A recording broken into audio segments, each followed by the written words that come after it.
Good evening. How are we all doing tonight? I don't know, I'm not really feeling the energy in here. We're here to have a little fun, right? And praise the Lord for what he's done for our brother, Dr. Eli. So how are you guys doing tonight? Okay, that reaction is a little better. Now, I know you might all be wondering who is this good-looking man up here with the microphone in his hand. So for all the ladies that want to know, my name is Larry Jules, and I will be the master of ceremonies tonight, okay? And if you want to know my number, it's 732. I caught all y'all pull your phones out. That's okay, I will not be giving out my number. If you want, you gotta approach me, buy me dinner first, and we can take things from there. Like I said, I want the energy in here to be good tonight. I want you guys to laugh with me. You guys know how to laugh? Let me hear your best fake laugh. Okay, yes, it sounds pretty fake. We're gonna keep it there. So before we begin and get buck wild up on her, we're gonna invite the presence of the Lord in. So invite the Lord in, get buck wild. Sounds good? Sounds good? Okay, I'm gonna ask a few of my brothers and sisters, two of my sisters, Claire and Melissa, to come up and lead us in a song.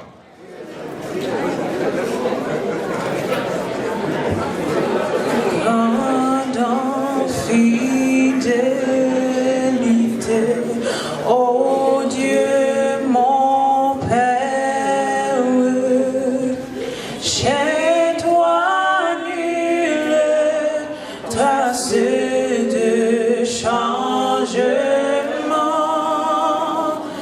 tes compassions ne sont pas à l'éternel. Tu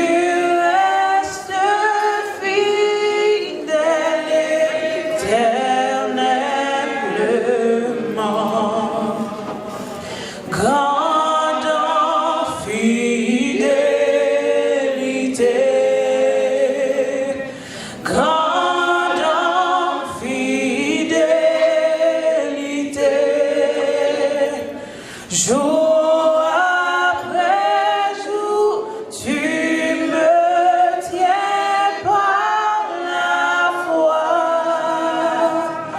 Tu as pourvu chaque jour à mes besoins. Grande fidélité, toi envers moi. Great is thy faithfulness, O God, my Father. There is no shadow of turning with thee. Thou changest not, thy compassions, they fail not. As thou hast been, thou forever will be. Great is thy faithfulness. Great is thy faithfulness. Morning by morning, new mercies I see. All I have needed, thy hands have provided. Great is thy faithfulness, Lord, unto me.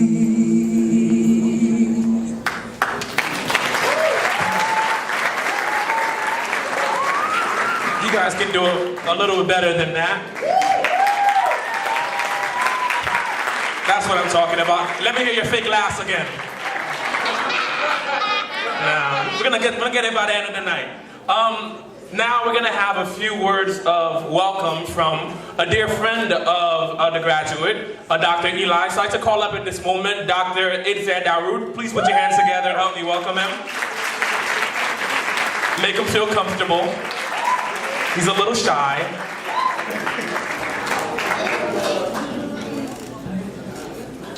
Hello, everyone. Can anyone tell me why we're here? To graduate, Eli. Free food. Free food? How many people say free food? How many people say to celebrate Eli's graduation? I think it looks like we were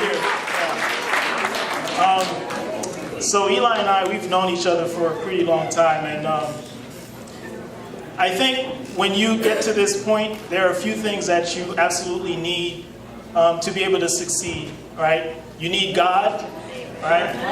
You need prayer. You need hard work, right? And you need perseverance, right? Because you can work hard today, tomorrow you take some time off, or the day after that you take some time off. You're really not going to you're not going to get to where you want to be in life. You're not really going to be able to succeed in life as Eli has, right? Because it takes time, it takes dedication, it takes a lot of family support to be able to get to where he is today. How many degrees? 6. Wow. That deserves a round of applause.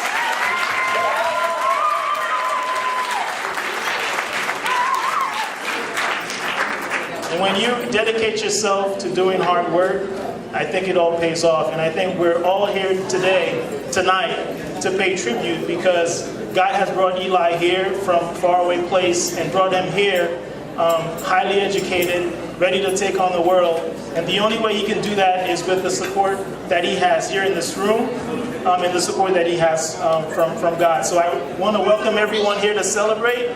And let's have a really good time, and let's help Eli celebrate his great success in life, and let him celebrate tonight.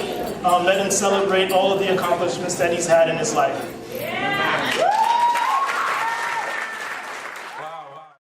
Wow. Put your hands together again for Dr. Daroud. The Bible says that when our brother is weeping, we're supposed to weep with him. But when he is rejoicing, what are we supposed to do? Rejoice! Rejoice. So tonight we've come to rejoice. Before we continue any further, we'll now have Reverend Victor Jerome and our first prayer.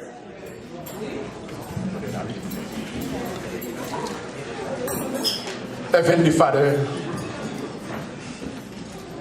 I come to you at this moment because you are Lord Almighty God. Thank you, Father, for this beautiful day you have been made for us. We're glad and we rejoice in it. We give you all the glory that you deserve. Je bénirai l'Éternel en tout temps, et sa louange sera toujours dans ma bouche. Non pas à nous, Seigneur, non pas à nous, mais à ton nom donne gloire, honneur, à cause de ta bonté, à cause de ta fidélité. Céleste Père, dans le nom de Jésus, nous approchons devant ta majesté pour implorer ta faveur et pour dire merci Seigneur pour tout ce que tu as fait de nous. Merci Seigneur pour les privilèges que tu nous as accordé d'être ici cet après-midi pour célébrer notre bien-aimé, le révérend Phanor. Père, nous te disons merci pour ce grand don que tu as fait de lui, pour qu'il puisse soit un témoin à travers le monde pour proclamer la bonne nouvelle de l'évangile pour ta gloire. Nous te demandons, Seigneur, de nous garder et de nous protéger dans tout ce qu'il va entreprendre, et de verser ta grâce et bénédiction sur lui et ses parents. À ce moment, Seigneur, nous réclamons ta présence autour de nous, afin que tout ce que nous allons faire soit guidé par ton esprit. Nous comptons sur toi, Seigneur, dans les précieux noms de Jésus. Nous t'en prions. À nous soit la gloire, honneur, la puissance, la majesté, qui le peuple de Dieu dit Amen. Amen. Okay. I haven't busted out my Creole yet. So, Gamu Nui, oh, come on, Kijan Nui. Gamu no, Kijan Nui, no from la. Creole la Bibogunia. Mbawe, Haïtien, répond, moi. M'gèle pas partir bien. Est-ce que nous là? Okay, est-ce que nous bien? Okay. Up next, we have a very special treat for you all. We have a young lady who uses her passion for writing and her voice to speak for the mute. Now, I don't want you to clap. I want you to snap your fingers and help me welcome the poet, the spoken word artist, Shayna Lewis.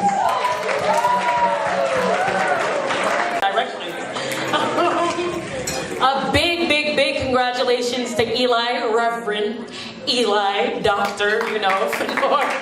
I am so excited to be here and honored to speak for you. Your drive and your motivation is truly something to admire. Eli has taught us to dream and succeed, to motivate and be motivated, devoted to fulfillment, joy, and truth. Let's wear our names proudly without an escape route. Let's know ourselves by name, driven by purpose, determined by the confidence of where we're going until we fall down and get back up and fall down and get back up and get back up and stand up. We'll stand up with our feet planted on solid rock. I'm solid rock, you're solid rock. We're solid, we're strong, we're breathing and living on. How precious each breath is we're living on. So, thank you, Eli. There is one more piece. I thought it was only fitting to do a piece that honors God, because you have truly showed us that God has always been on your side throughout this entire journey. So there's no one who cannot glorify him.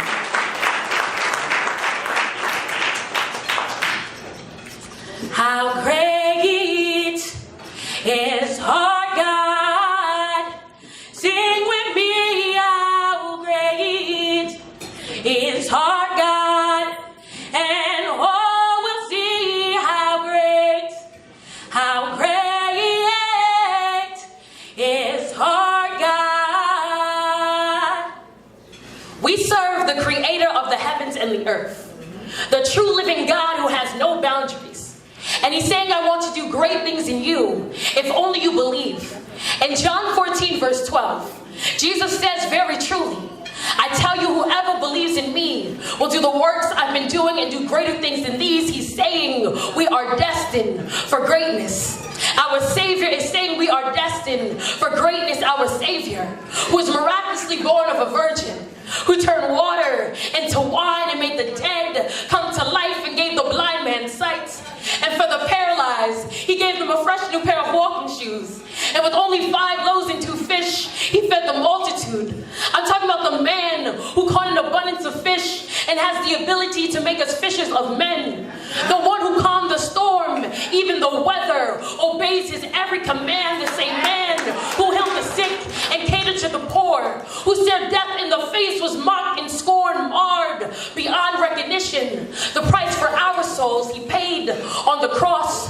Righteous pain he has endured on our behalf. But on that 3rd day, he had the last laugh, because when he said, it is finished, it wasn't over, it was accomplished. The veil is torn and Christ has risen. So on our God, Eli, you'll never place any limits.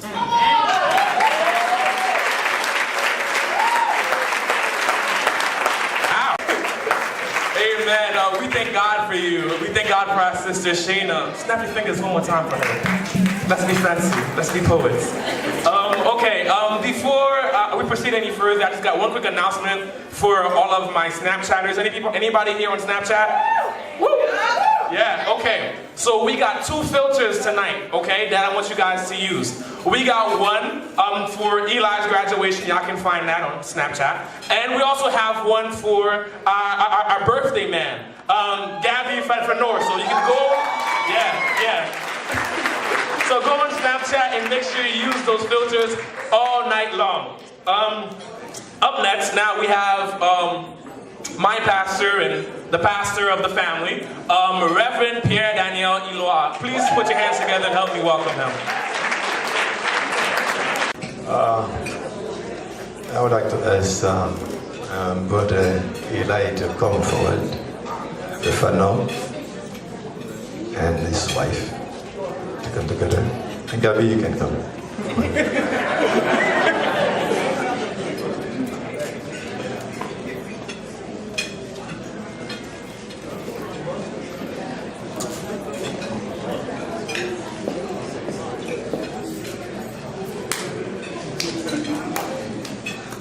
Pour ceux qui ne parlent pas la langue dominia, je m'excuse, et pendant quelques minutes, je vais m'exprimer en français. Mesdames, Mesdemoiselles, Messieurs, frères et sœurs de partout, en ce soir, il m'est un grand honneur de prendre la parole en cette circonstance. Premièrement, pour remercier le grand Dieu Tout-Puissant qui a montré sa bienveillance à la sœur Gabrielle et le frère Phanor en leur donnant de bons enfants. Et jusqu'à présent, qui ont fait la joie de leur cœur. Avoir une bonne famille dans un pays où la loi donne la priorité aux enfants sur leurs parents, la priorité à la femme sur son mari, un pays dont l'immoralité bat son plein aujourd'hui encore, la moralité est en compétition avec l'immoralité. Il n'était pas facile d'avoir un homme comme Eli qui fait la joie de tout le monde. Cette fierté pousse le frère Omiler et la sœur Gabrielle à réunir autour d'eux des amis partout pour honorer, féliciter, complimenter le frère Eli pour sa grandeur d'âme, sa patience, sa persistance, son dévouement et son courage. Bravo Eli. Pour arriver à ce niveau, il n'était pas facile. Il y avait des jours sombres et des jours ensoleillés. Des nuits dures et des nuits étoilées. C'est-à-dire tout n'a pas été bien pour le frère Omiler et la sœur Gabrielle. Parce qu'ils ont jusqu'à présent des cicatrices dans le cœur. Mais ils n'avaient pas resté à regarder le passé. Ils avaient continué leur chemin pour atteindre leur objectif. Il y a une phrase latine qui dit sustine et abstine, supporte et obtiendra. Et le grec prononce cette même phrase ainsi conçue. Aneko, kal, apeko. Supporte tous les mauvais mots sans que ton âme en soit trouvée.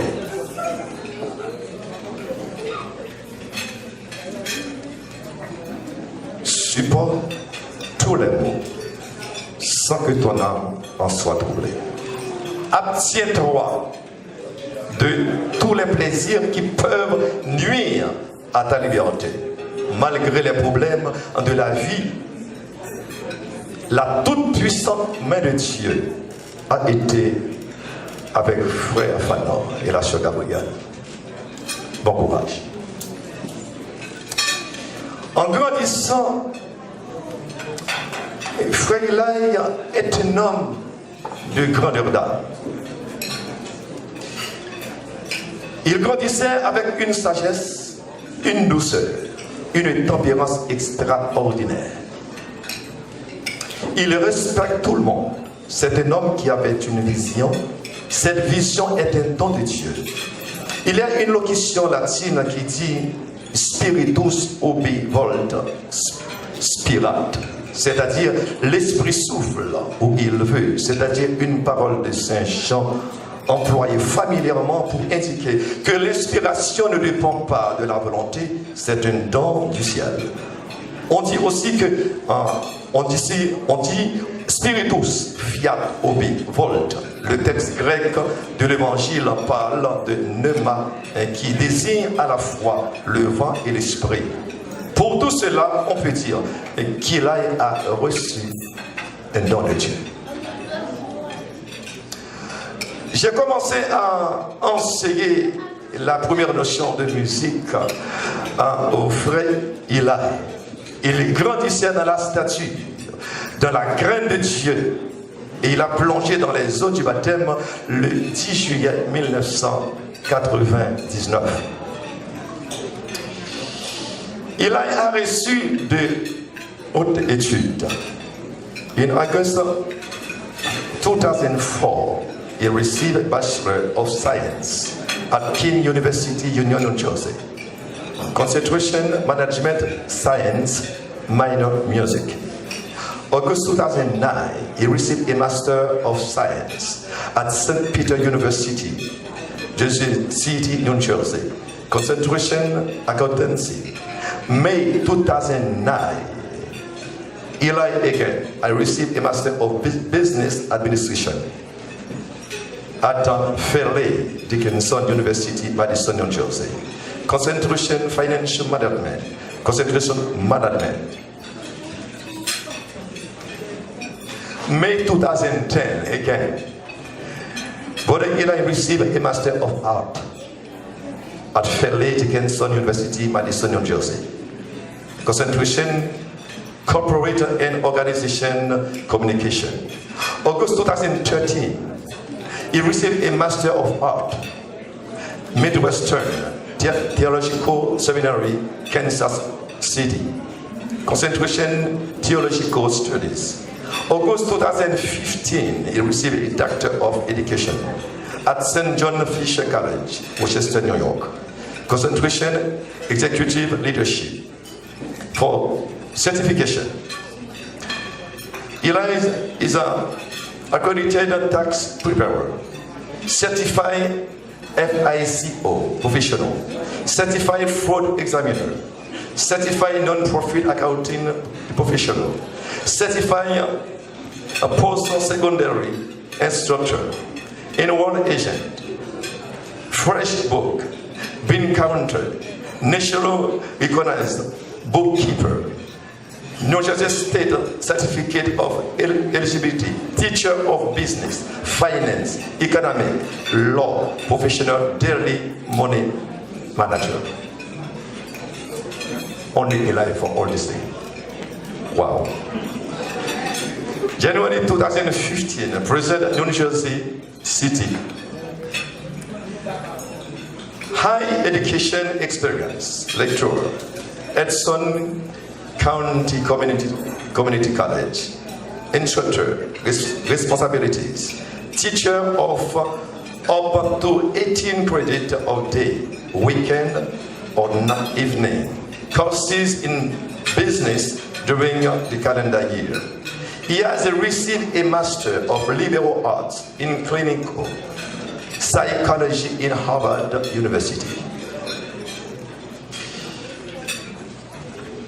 Eli est un ami de la Bible.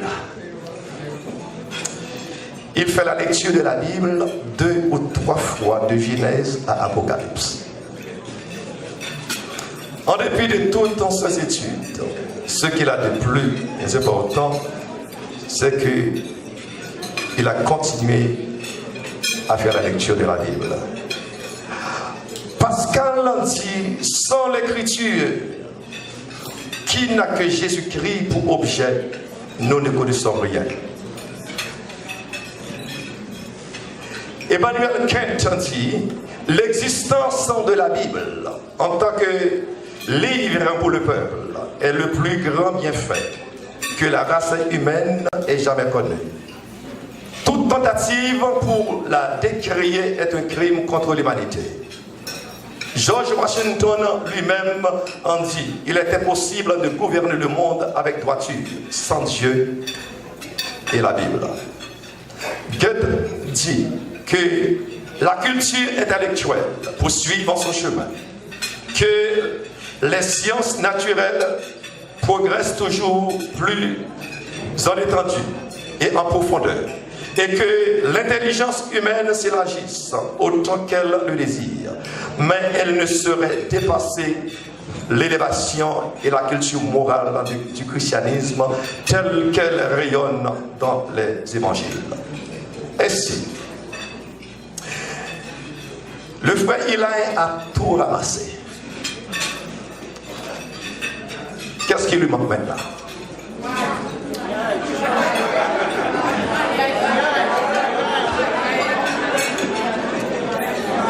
Frère Eli a tout ramassé.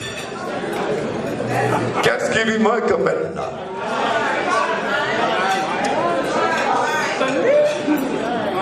Il lui manque une belle jeune fille. Une fille intelligente. Une fille chrétienne et respectueuse, fidèle pour se marier. S'il y a une dans la salle qui a toutes ses qualités, mesdames, mesdemoiselles, messieurs, je vous présente le frère Eli. Que le grand Dieu Tout-Puissant fasse luire sur lui les rayons venant de sa montagne sainte et qu'il continue à grandir. Qu'il continue à grandir dans la crainte du Seigneur. Eli, chapeau bas.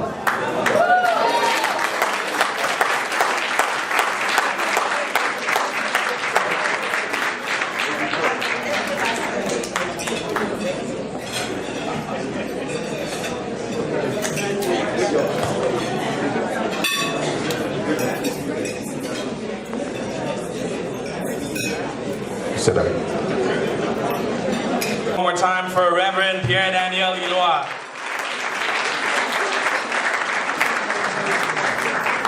I don't know, as Pastor Daniel was making his remarks, a few things that kind of like went through my mind. And like, I just like imagined like Eli going in for a job interview. And then the person who's interviewing him is like, okay, Eli, did you bring a copy of your resume? And I could just see Eli pulling out like a book and be like, if you look at the table of contents, and because he had all these degrees. Yeah, that one kills. That was a knee slapper, but I'm just, so I want to, as Pastor Daniel said, great job to Eli, great job to his mom, great job to his dad, and I guess great job to Gabby as well, right?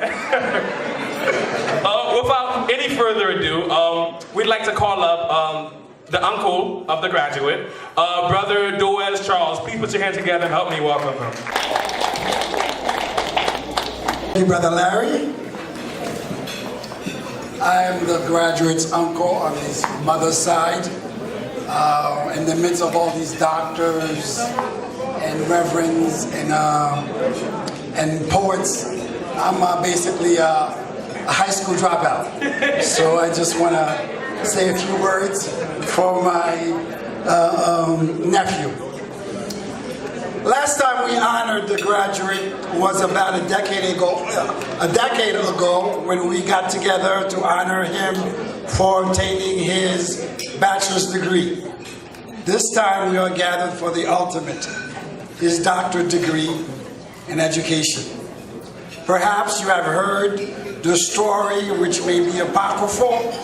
When Eli was in kindergarten or first grade, the teacher called him by his name of Hamler, as his name was written as Hamler E. Phanor and the teacher's roster.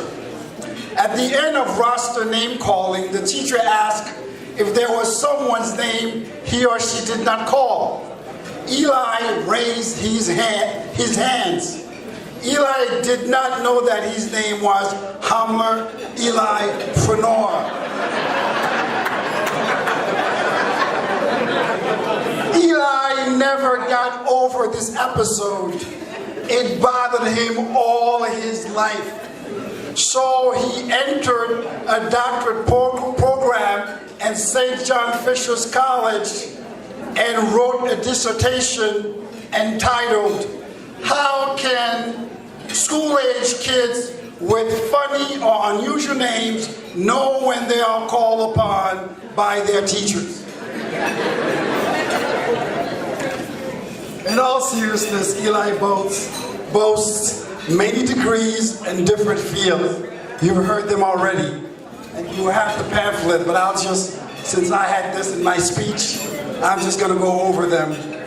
Master of Liberal Arts, Clinical Psychology, Harvard University, Cambridge, pending, Doctor of Education, Executive Leadership, St. John Fisher College, Rochester, New York, Master of Arts, Theological Studies, Midwestern Theological Seminary in Kansas City, Missouri, Master of Arts, Corporate and Organizational Communications, Fairleigh Dickinson University, Madison, New Jersey, Master of Arts, Accountancy, St. Peter's University in Jersey City, Master of Business Administration, Financial Management,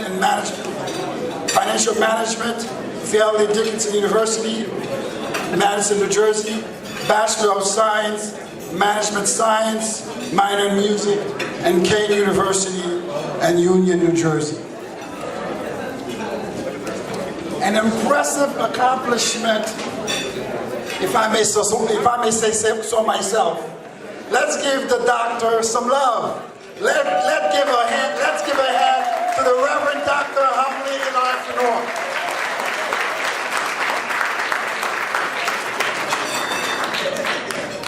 So though we have an MD in the Charles family tree, Eli, if I'm not mistaken, is the first individual to obtain a doctorate degree or PhD. Currently, he is the Department Chair of Accounting at Central Penn College in Somerdale, Pennsylvania. Nevertheless, needless to say, to both the Charles and Phanor families are very proud of Eli. He is our Reverend Dr. Eli Phanor, a name he has come to love. At this point, we would like to thank the Triune God for the gifts that he has bestowed on Eli.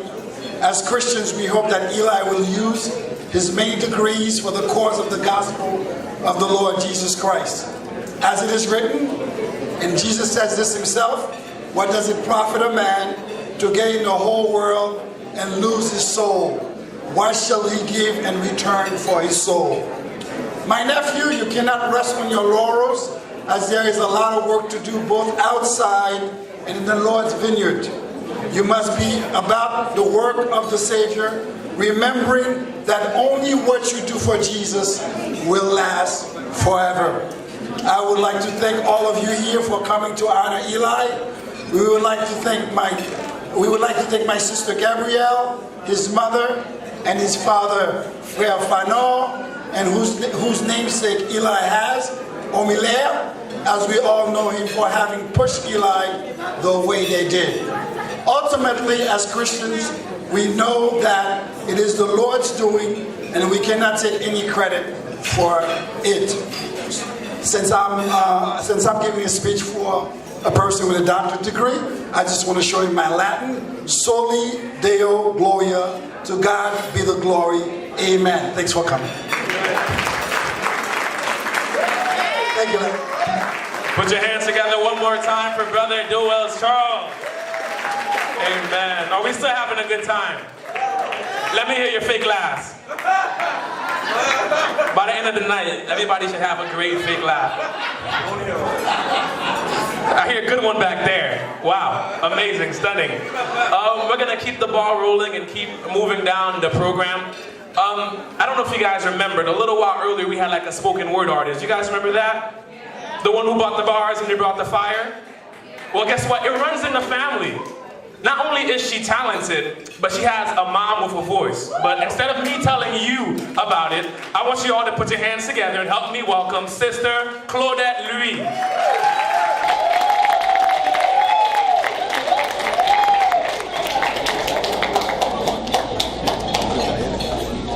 Clap some more while we wait. It's kind of awkward. Good job. Assoya nous disons Dieu merci pour ça qui accompli dans la vie frère Eli. Et nous disons Dieu merci également pour la sœur Gabrielle et frère Omélaire parce qu'il était baillé naissance ensemble avec docteur Eli.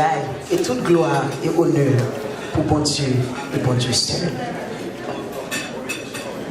Dieu et seulement Dieu créa ces choses que nous appelons nôtres, du plus grand, plus petit. La gloire ne revient qu'à Dieu et seulement Dieu. Dieu et seulement Dieu nous révèle les choses inconnues et aucune autre puissance ne peut changer ce plan. C'est Dieu et seulement Dieu. Dieu et seulement Dieu, lui seul est digne de recevoir la gloire. Que tout ce qui respire élève sa louange à Dieu et seulement Dieu. Dieu et seulement Dieu fera la joie de notre éternité. Puis il sera notre roi. Nos vies seront remplies de Dieu et seulement Dieu. Dieu et seulement Dieu. Lui seul est digne de recevoir la gloire. Que tous ceux qui respirent élèvent ses louanges à Dieu et seulement Dieu. Dieu et seulement Dieu. Lui seul est digne de recevoir la gloire. Que tous ceux qui respirent élèvent ses louanges à Dieu et seulement Dieu.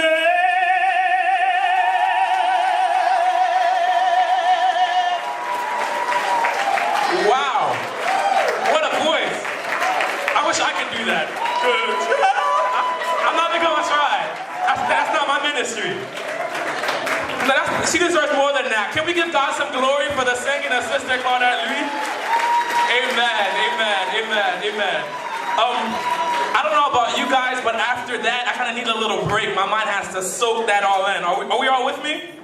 Yes, yes. So what we're going to do right now, we're going to have the DJ play a few songs for us, and we're going to have a little time to stretch our legs and socialize. And don't forget to use the filters on what social media platform? Snapchat. Smart audience. I like you guys. So without further ado, hit it, DJ. Ooh, here's some cute.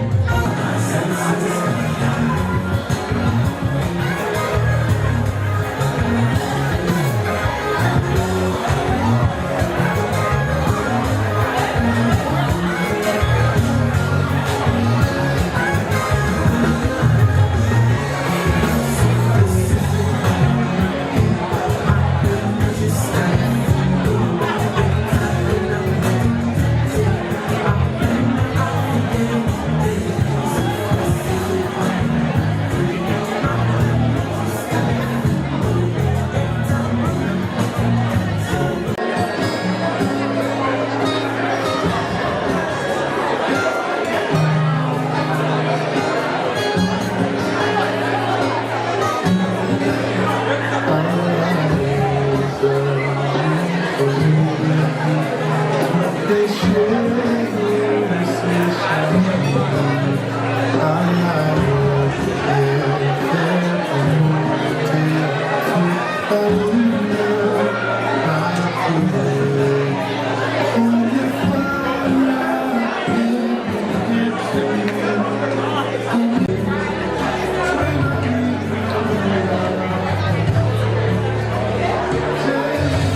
Together and help me welcome Adams Dozier.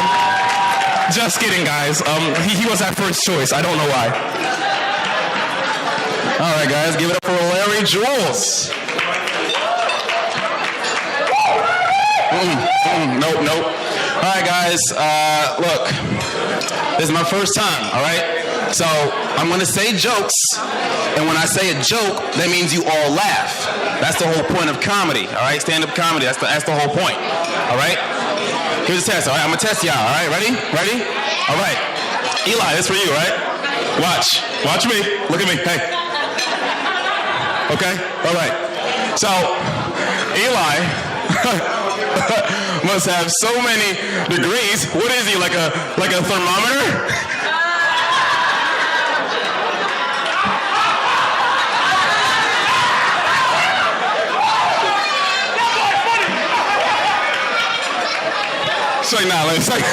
All right, look. Shout out to Eli. You know what I'm saying? He made me do this.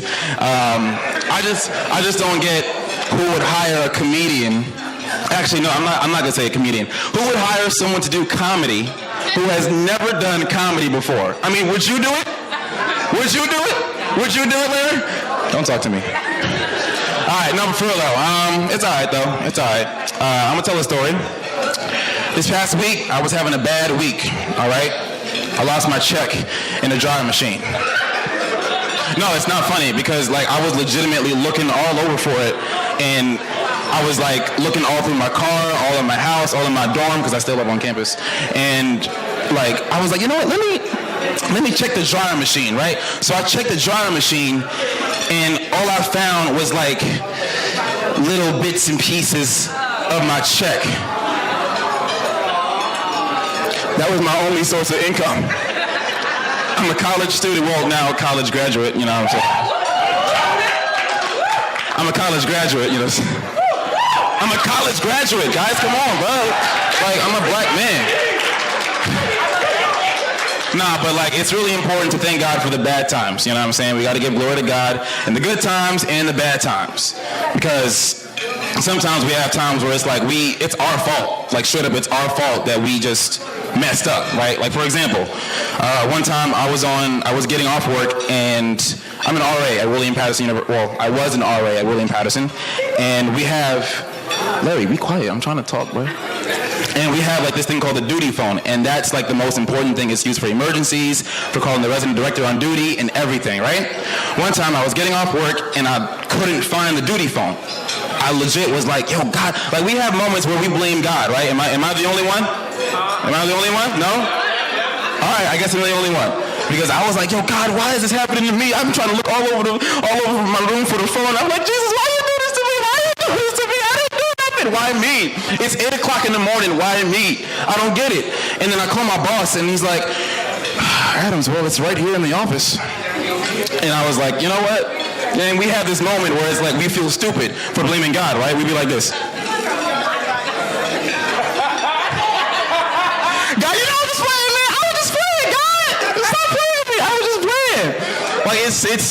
It's embarrassing. Like, it's really, really embarrassing. And it's important to have that connection with God. You know what I'm saying? It's like we have to build communication with one another. And the crazy part about communication in this day and age is the communication that we all have through social media. Like, you guys know what I'm talking about. Like, if you like someone's picture, y'all married. That's basically what it is. So, like, for example, like, say I like a girl's picture, right? I'm waiting. You know what I'm saying? I don't think anything of it. I'm just like this. All right, I like it. Boom, boom, boom, timeline. And then she likes my picture back, right? Like immediately. So I'm like,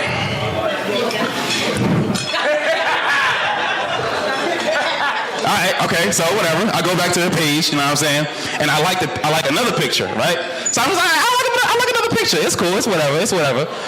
And I leave it alone, you know what I'm saying? I update my timeline every 5 seconds. All right, let's see, you like it back. All right, she don't like it. But then she likes it like 2 seconds later, right?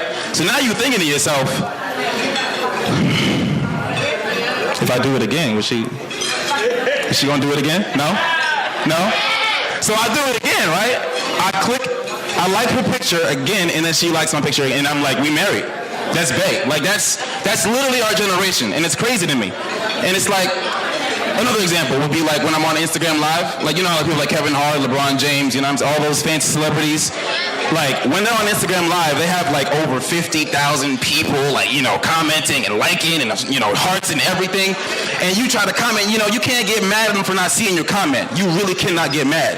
But it's those people that are like, you know, just like me, you know, just like me, who have like maybe like 10 followers. And it's only like 3-4 people max on Instagram Live with you.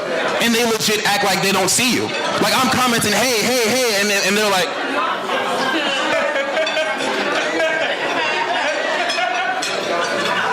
how y'all doing, man? What's up, man? How y'all doing? I'm like, yo, I see you, see me, see you. Like, it's basically FaceTime at that point. It's literally FaceTime. Hold on, I think I'm out of the joke. Hold on a second, just talk to you. FaceTime, got it, all right. So, speaking of social media and connection and you know, communication, as you all know, I used to have a girlfriend in high school, right? Used to have a girlfriend, okay, ladies? All right, okay.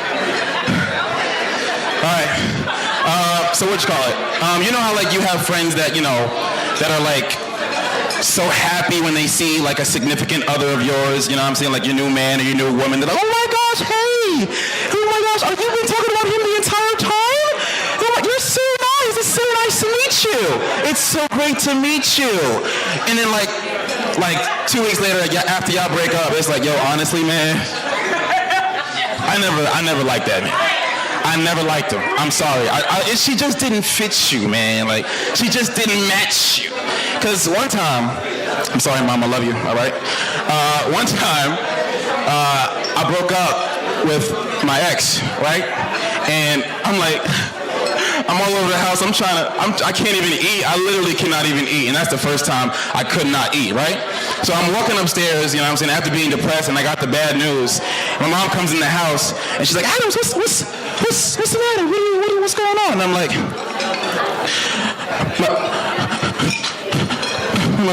my girl woke up with me. She's like, oh, she's seen this. I'm like, where did that come from? Like literally 2 weeks ago, she was like giving her meals and like invited her to the house. I was like, Mom, you didn't say that to me. You didn't say that to me. Look at me. You didn't say that to me. Like legit. Oh no, see, she's Adams. Oh, Adams. I'm not Jimmy, no. I'm not Jimmy. Oh, Adams. Oh, see, she's giving glory to God while I'm crying in my room. I genuinely don't understand you. I don't. Whew. All right, so that was my last joke. That was my last joke. So wait, I got one more. All right. So y'all heard about the whole the Usher situation? Y'all heard about it? You heard about it? No? So all right. So look, basically, I don't know how, but he got a certain kind of disease that you would get, you know, through a certain way. You know what I'm saying? What? Yeah, he got herpes. All right, he got herpes. That's what it is. So now you guys know the backstory. Ready? Talk about let it burn, right? All right, that was the last joke. Follow me on social media. My name is Adams Desir. That's ADAMSDESIR. Instagram, Twitter, Facebook, Snapchat. You know what it is. Thank you. Thank you. Glory to God. There. And ladies, you guys came to the right place tonight, right? Because earlier tonight, I almost gave out my number. then my pastor lets you guys know that what Eli needs right now is what? He needs a woman. He got them degrees. He's working. So lady, he's sitting up there. He's looking all good. So yeah, slide into his DMs. Yeah. And now our brother Adam Zazir lets you know that he might be slightly heartbroken over his ex-girl, but he's ready to move on. So you know, if you guys want to follow him on social media, this is me giving you a shout out. Yeah. You having a good time tonight? I need more energy. Are you guys having a good time tonight? That's more like it. It's kind of hot in here. Let me wipe my forehead. So up next, we have the nation's hip-hop principal. What is that? Do you know? I don't know, but I know who does know. Dr. Shango Blake is going to explain it to us. Please put your hands together and help me welcome him. Started from the bottom, now we're here. Started from the bottom, now my whole team over here. Started from the bottom, now we're here. That's the nation's hip-hop principal. I want to, with all humility and respect, give a strong shout-out to my brother, Dr. Eli. And we called him Eli in the program. We were in the program together. We went through the doctoral program together. We were on the same team together, and we went through the process together. And the song that he just played, was our theme song. Started from the bottom, now we here. We started from nothing. Our team was called Team Scale. And we scaled our way to the top, and we went through that process together, and we're so proud, I'm so proud to be here to honor you. And what I want to say to you about my relationship with Eli is that when we both came into the program, I remember when I first met you, first class, we walk in, and we're all sitting around, and Eli, you know, Eli's a charmer. So Eli was charming everybody in the class, and he was talking to all the professors and the fellow people. And I was sitting there, I just got there, I was a little tired, and he says to me, "And you are?" And I looked at him like, "And who are you?" And that's how our relationship began. And then, over time, we got to really develop a bond. I was considered the hothead of the group, and I was the one that, when it came to things that professors were doing that were, wrong or unjust, I was the one that wanted to take the fight to them. And I'd be getting ready to run out for a fifth fight, and Eli would grab me and say, "Hold on," and he pulled me back because he was the cool, diplomatic. Let's find a diplomatic solution. But we had the same mind in terms of what we wanted to achieve. And I gotta tell you, when you get your doctorate, I just want to say something about what he did. You go through a process, and you can't get through that process without God. It is a spiritual process. Just as much as it is academically rigorous, it tests your very character and your will to win. Let me say this.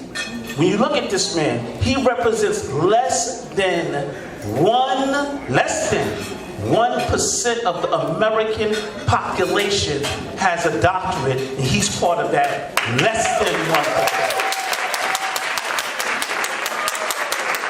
What I also want to say is that I learned a lot from this brother. We would sit and we would talk, and he would minister to me when I was ready to give up, and we would share information, and we formed a bond that's bigger than just the doctorate. Let me tell you what I mean.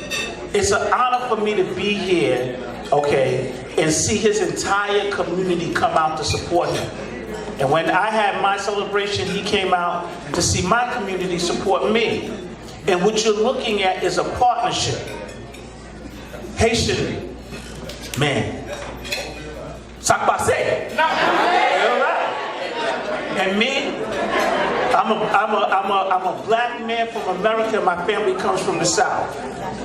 And you know that there are forces in this country that want to keep those communities divided. They want, because they survive and they succeed by what? They succeed by keeping us, you over here, you over there, division over here, division over there, and then they can benefit off of our disunity. And the thing that we represent in our relationship is the coming together of both communities and a unity that makes us unstoppable as a people.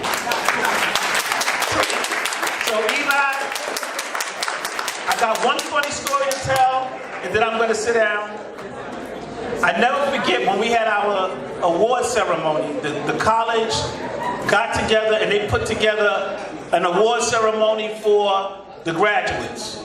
And we were all getting ready to get up and go. And Eli, he's low key, but when he has his mind set on something, Eli can be stubborn. So Eli grabs the mic and he conducted his own award ceremony. He goes into his bag and he starts pulling out certificates for each one of us and giving us certificates. And we're like, isn't he graduating with us?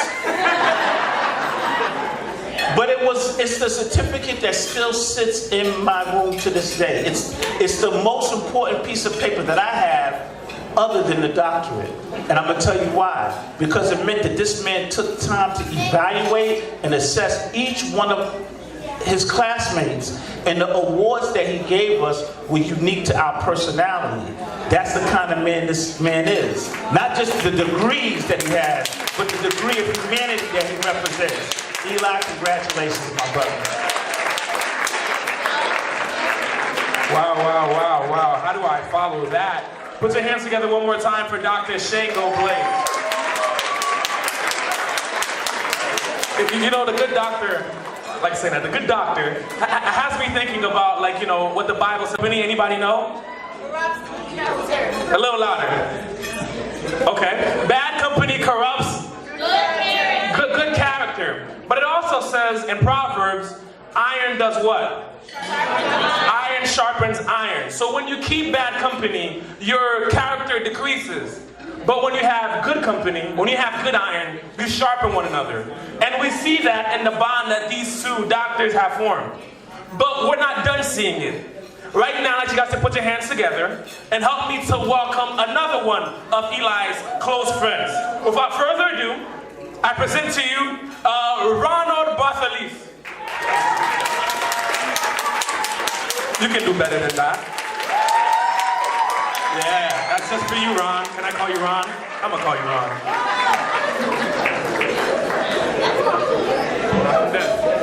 Thank you, everybody.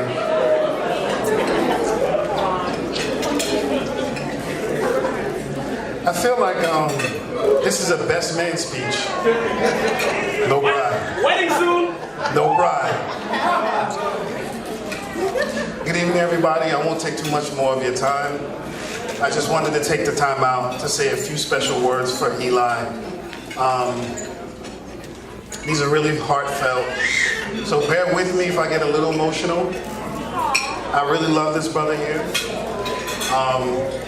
We share something very unique, and it's only right that we continue to honor him tonight. So, although I know you guys are all eating and enjoying your food, I just want you to bear with me for a little bit while I share a story. Many people have said, it's not how you start, it's how you finish. I submit to you, when it comes to Eli, it's not how you start, but that you start at all. See, there are some things that Eli over the years has shared with me that I would never know, as much as I honor him. I know in Haiti, they call people like this sometimes Buki, Atsibonzi. Eli is a young man raised in Elizabeth with a very strong mother and father. What I didn't know is that Eli didn't always have this love for education. Eli didn't always display those traits. But his mother knew and his father knew. And she fought for him, even to the point of pleading for him to pass classes. It was a surprise to me. Eli, barely having the opportunity to enter into Bloomfield College, still a surprise to me. With all the wonderful things that he's accomplished. It's not if you start, it's that you start it all.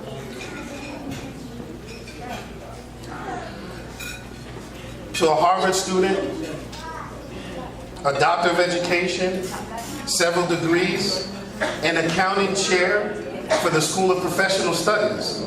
With all these accomplishments, the most impressive of them is him being available when in need. Eli has demonstrated the ability to be available when in need. And sometimes, even when you didn't ask him. No, we have to do this right now. What are we waiting for?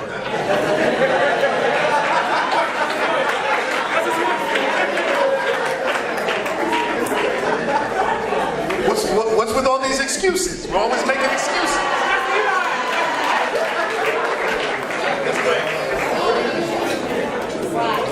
Even when you don't ask for his advice, but in all seriousness, in my most difficult time, something I would have never, ever imagined, losing someone that I truly loved, respected, and honored. It was a very difficult time for me. I felt very far from my family. I was in North Carolina, and my father passed away. And who shows up on my doorstep without being called, without being asked, when I needed it the most? I have the love of my family. I will always cherish it. But that is a moment I will never forget. With encouraging words and prayer, his physical presence is what mattered the most. So my question to most of you is, what do you do when you lose a loved one without notice? No warning.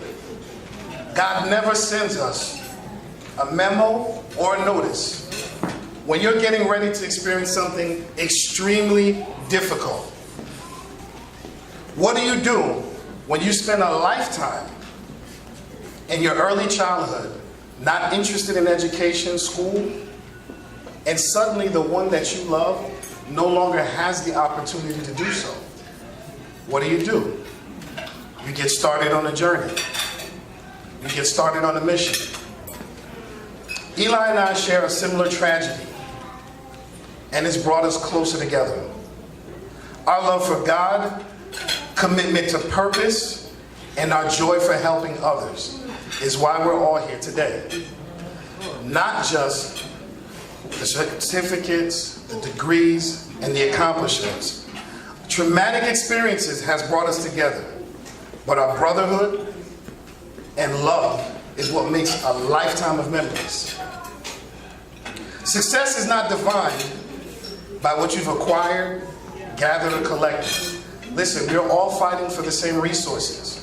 A nicer home, a nicer car, a better way of living, taking care of our families. But it's not the most important thing. It's the legacy you leave behind for others to learn from, to build on, and to accomplish your own. And I think Eli's done that. I think Eli's done everything except deliver a baby.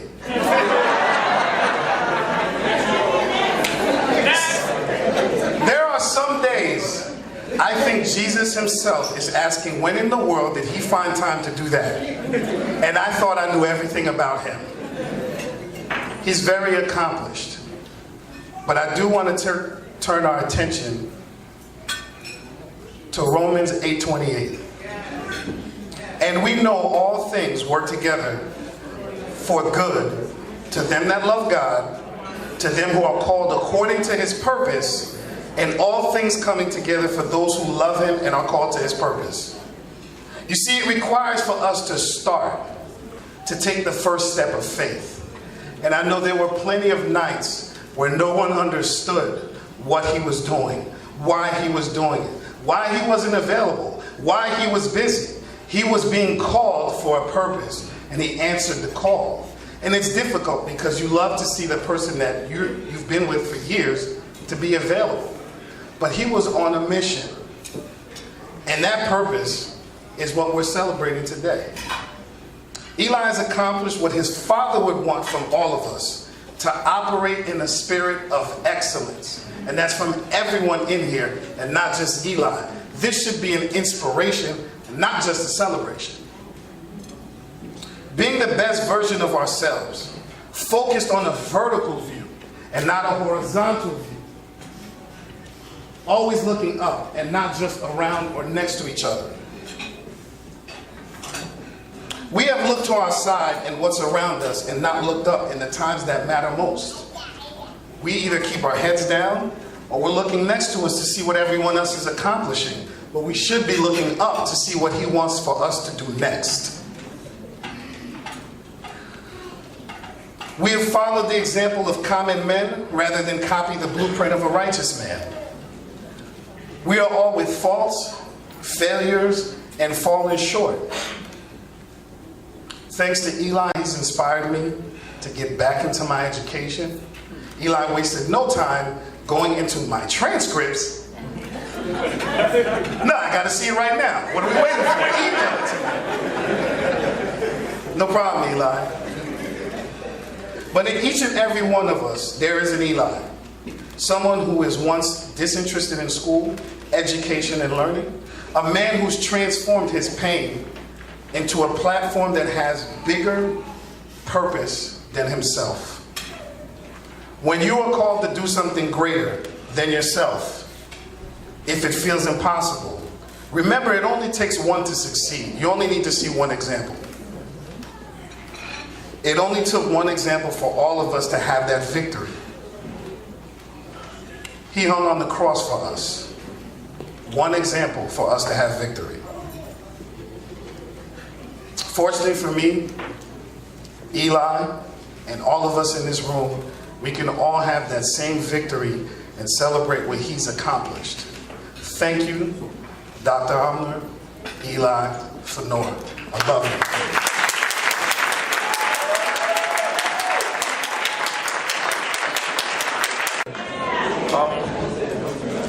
And it just got me thinking that being a young Haitian man myself, I want to speak for the rest of us that are in here that Eli, truly you are an inspiration. Coming from where you come from, in some regards worse off than us, knowing that you were uninterested in education, and placing ourselves in your shoes, knowing that at times we felt the same way. Seeing you attain the heights that you have lets us know that, as our brother Ron just said, that it's possible. So I encourage you all to aim for higher, as brother Ron put it. Be inspired by what's going on here. This is more than just a celebration, but we need to take that first step, and we need to move forward in our lives. Up next, we have a special surprise. We like surprises here. Woo, I'm too strong. Can I get it better? Woo! That's better. Right now, we have a cousin of Eli up with us, surprise. Put your hands together and help me welcome Anderson St. Louis.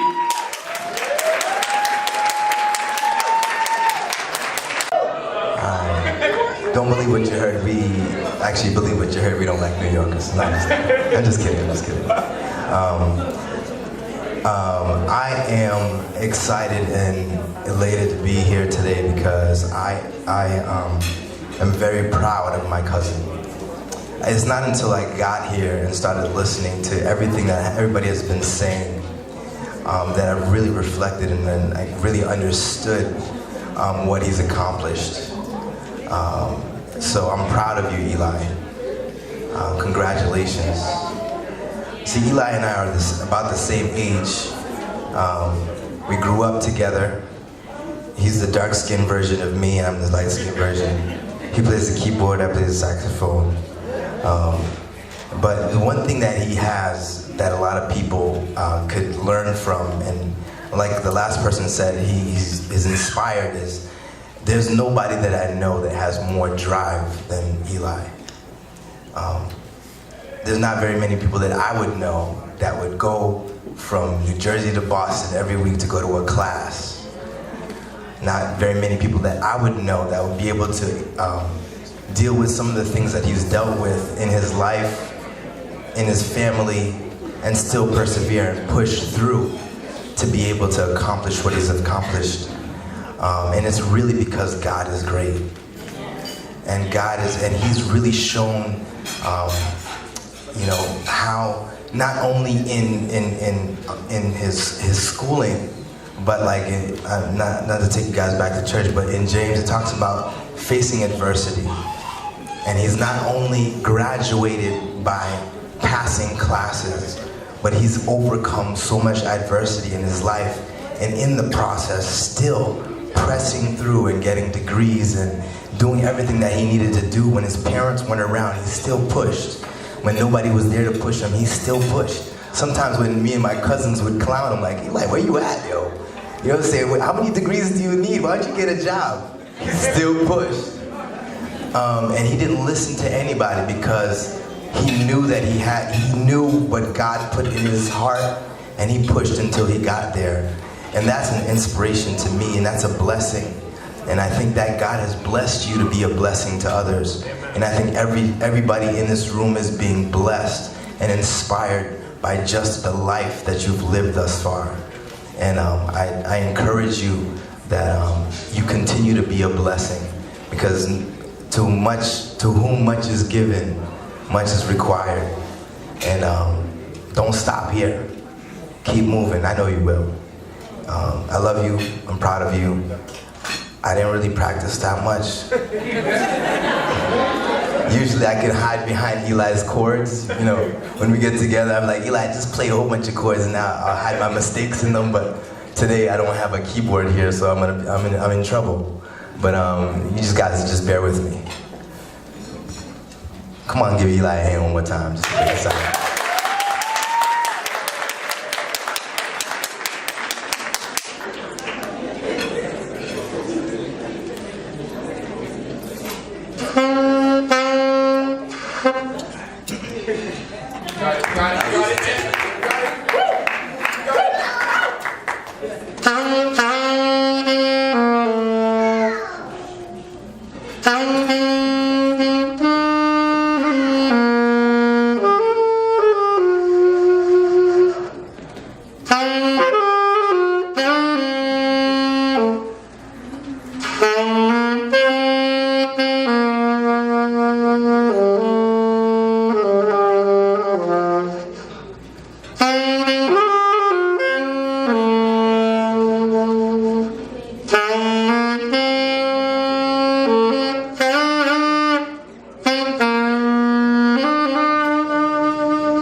no one else like you. There is no one else like you, for you are great. You do miracles so great. There is no one else like you. There is no one else like you. One more time. For you are great. Come on, Pete, sing with me. For you are great.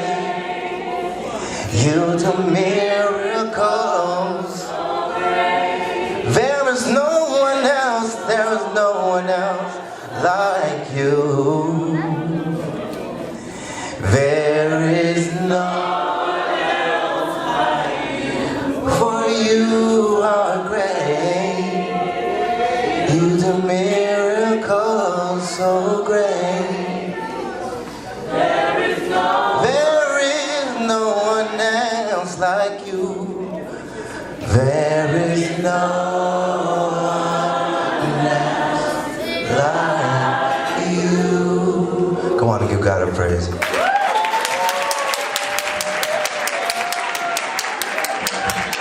The man said give God a praise.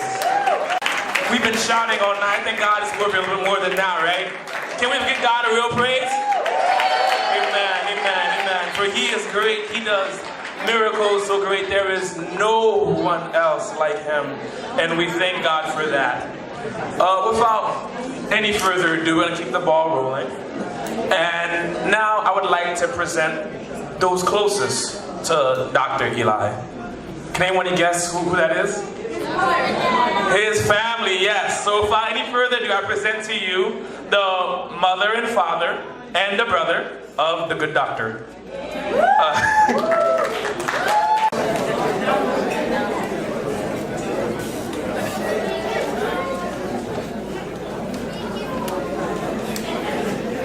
Good evening,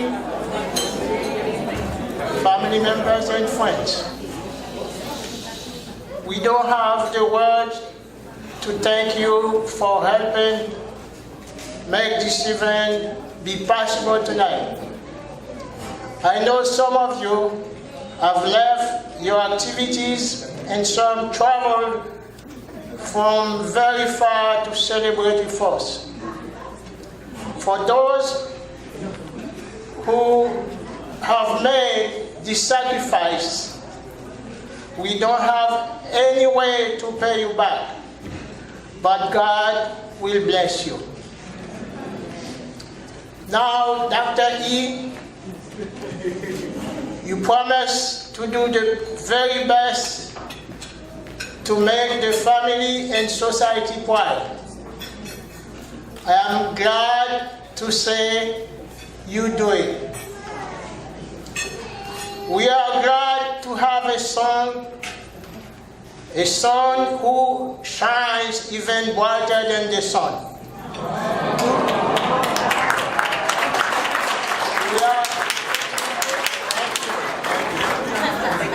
We are very proud of you. Thank you. Now, Gaddy, you are also a blessing. Amen. We have no complaints about you, brother.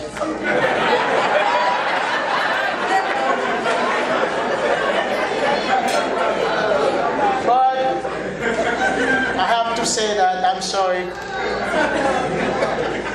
My only complaint is regarding your woman. I'm sorry.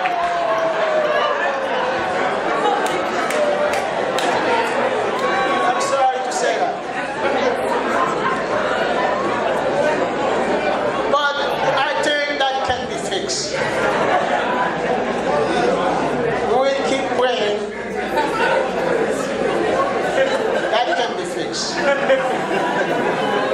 Mom and I are so thankful that God gave us a son like you. We love you, son. We love you.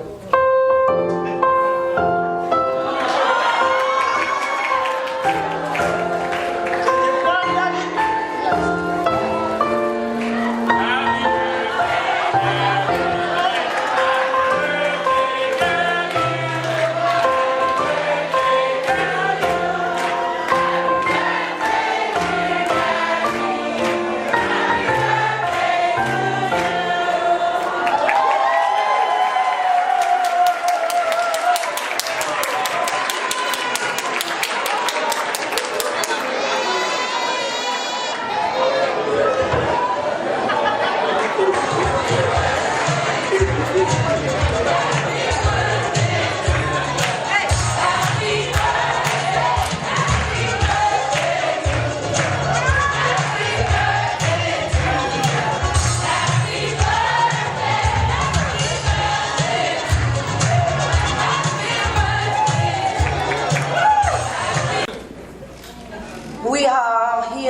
today to celebrate a double occasions.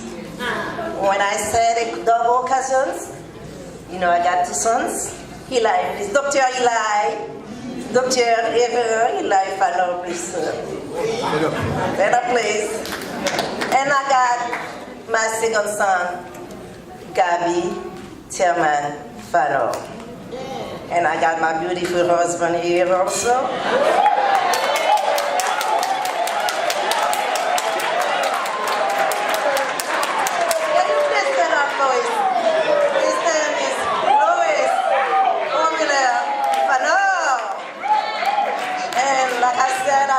To celebrate, especially Eli, but I have to tell you, see, I got a great husband.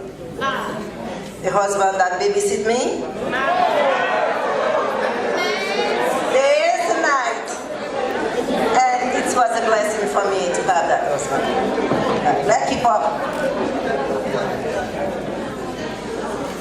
First, there's occasion, academic achievement. This is our video today for, like I said, Dr. Reverend Dr. Eli Phanor. Like my brother said the last time when he was on kindergarten, he was a Christian guy. They keep asking Eli, all week they have to call us. Eli Phanor, Eli sit down, don't say nothing. Second day, nothing.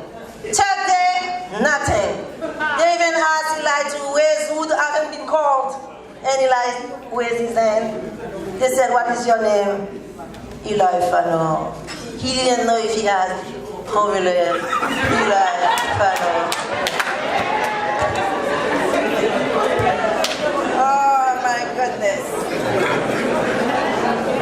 I thank God first for all of that. Secondly, for my son, like I repeat again, I have to give his name. Reverend Dr. Eli Phanor. Who behave and apply all of the key skills that we giving us. We taught him. He make him a successful and productive man for the community. And we've been working very hard for that. And God bless us. And they keep that in mind. And they're going up with it. I thank God for that. The only thing that I thought that I told them that they're not American. I found two people can make American. I'm Haitian, my husband is Haitian, and they're American. I told them they are Haitian blood born. Even they're born in USA, but they're Haitian blood. I told them that. Not to say when you go someplace you're American, you're Haitian. You listen. And it wasn't easy for us. It's an honor for the family Phanor tonight to celebrate with our sons. Even we had some hardship and traumatic and sorrow moments. But by the grace of God, we made it.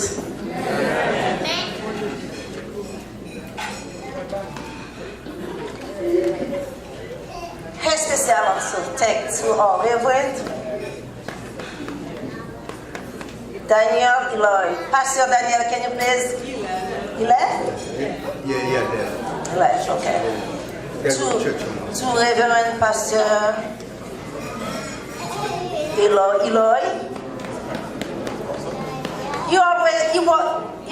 I don't have no words to say. You're always there. When even if we're here, we're out, you're always there for us. He participates in all the live graduations. Isn't that great? Amen. And he's a good pastor. I love him. I love him, and I got all my, simplicity or whatever, reverence for him because he's God to us. And I also taught my baby mother, engineer, Do it, Charles. Can you please stand up? You're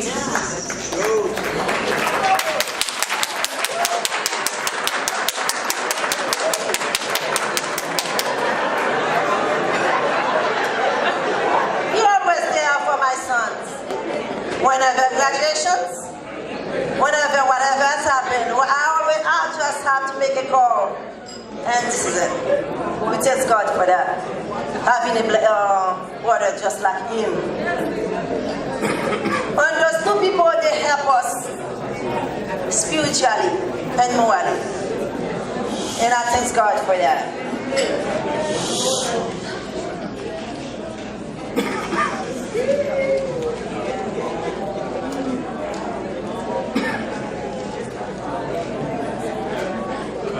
And also has to say,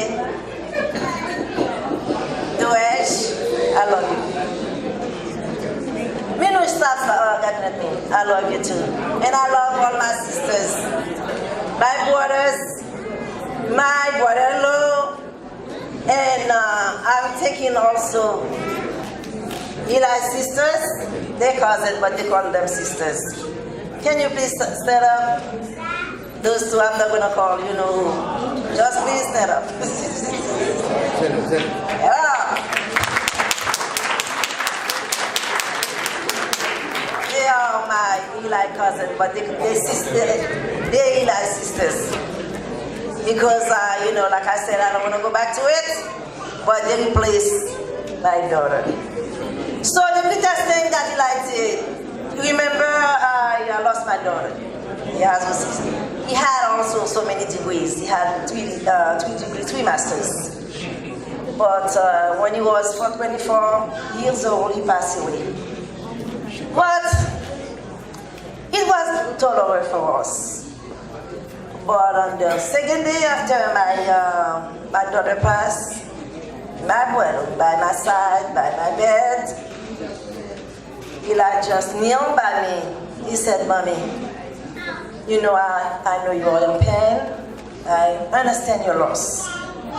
You know, whatever my daughter called me Kadem, whatever Mimi did call Mimi, I'm going to do that, everything that Mimi did to make you happy."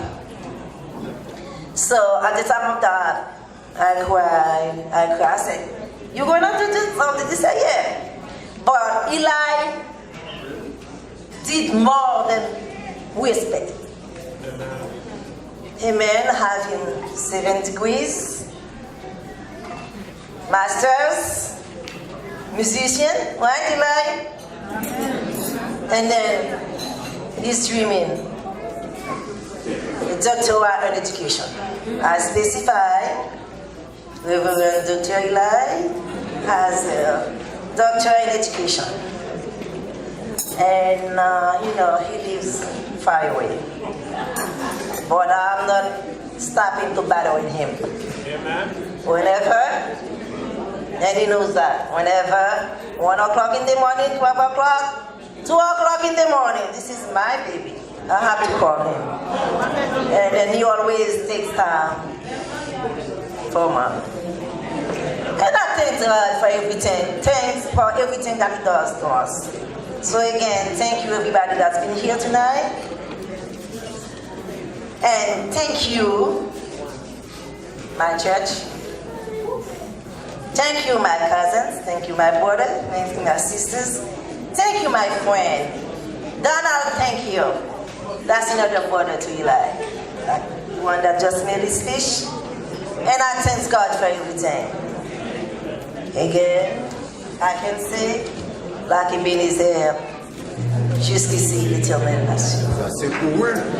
Je bénirai l'Éternel en tout temps, et sa louange sera toujours dans ma bouche. Again, thank you everybody.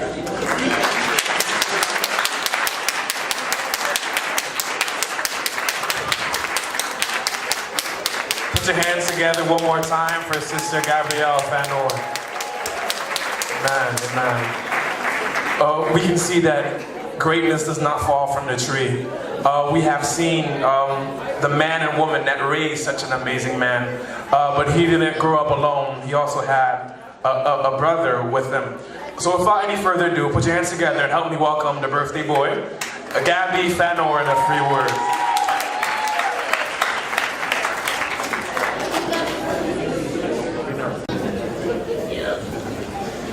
Well, thank you for everybody coming. Definitely appreciate every one of you. I'm not gonna have a long speech. It's probably gonna be probably less than 1 minute.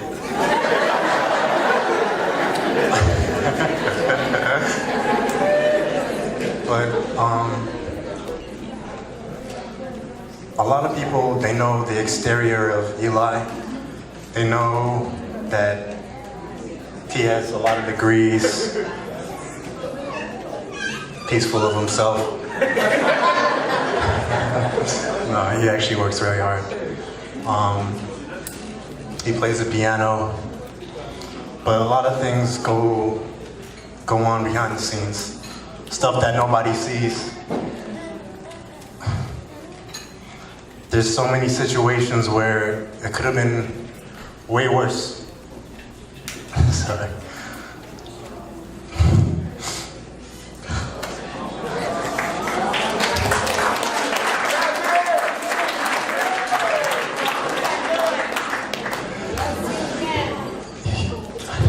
Everybody could actually judge you at any moment. But he looks at you for what you are. A person trying to be better.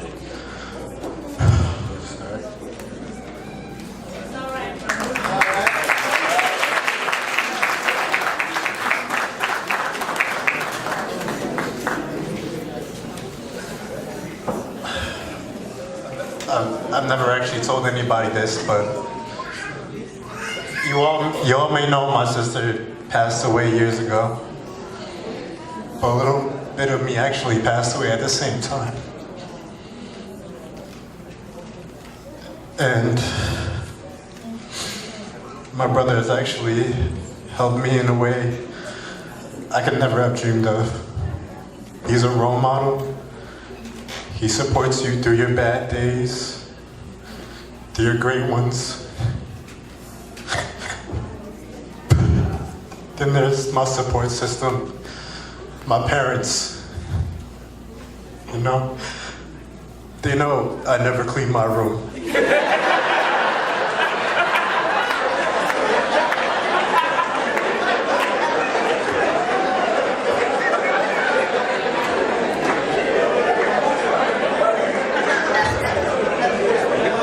But they stick with me.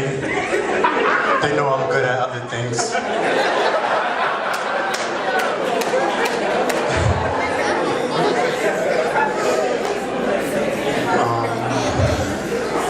But this is the best birthday I've ever had.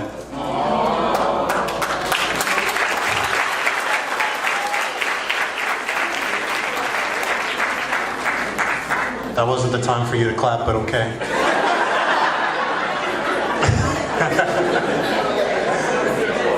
This is the best birthday I've ever had because I get to celebrate it with my brother and all of his accomplishments, along with my parents. Thank you.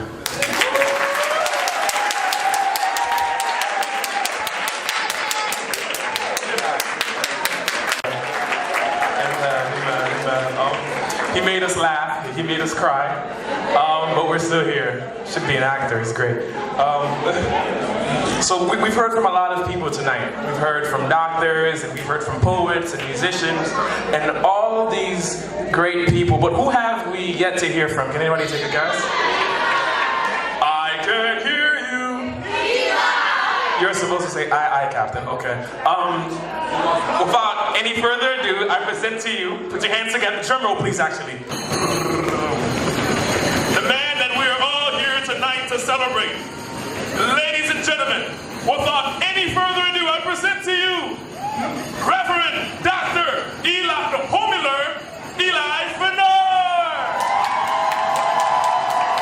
You can do better than that. Everyone stand to your feet.